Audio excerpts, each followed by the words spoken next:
बुलेटिनमध्ये सुरुवातीला एक महत्त्वाची बातमी आहे ती कल्याणमध्ये रुग्णालयाच्या सुरक्षा रक्षकाला बेदम मारहाण करण्यात आली आहे। गाडी पार्क करण्यास मनाई केल्याने रुक्मिणीबाई हॉस्पिटलच्या सुरक्षा रक्षकाला बेदम मारहाण झालेली आहे। पोलिसांकडून आरोपी कार चालकाचा शोध सध्या सुरू आहे। ही सगळी घटना सीसीटीव्हीतही चित्रित झालेली आहे।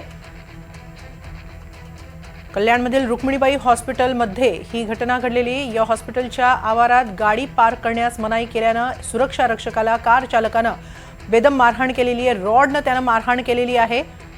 सध्या पोलिसांकडून या कार चालकाचा शोध सुरू आहे।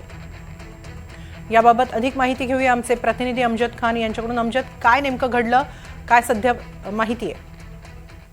हेमाली, कल्याण महानगरपालिकेच्या रुक्मिणीबाई हॉस्पिटल आहे। या हॉस्पिटलला एक कार चालक एका रुग्णाला घेऊन आला होता आणि मुख्य प्रवेशद्वारावर त्याने गाडी उभी केली। त्यानंतर त्या ठिकाणी जो ड्युटीवर होता सुरक्षा रक्षक त्यांनी कार चालकाला सांगितले की या ठिकाणी ॲम्ब्युलन्स आणि इतर गाड्या येतात, त्यामुळे तुम्ही गाडी बाजूला काढा। मात्र तो व्यक्ती काही ऐकायच्या मनस्थितीत नव्हता। त्यावरून वाद झाला आणि या वादानंतर जे सुरक्षा रक्षक किशोर लोटे यांना कार चालकांनी बेदम मारहाण केली।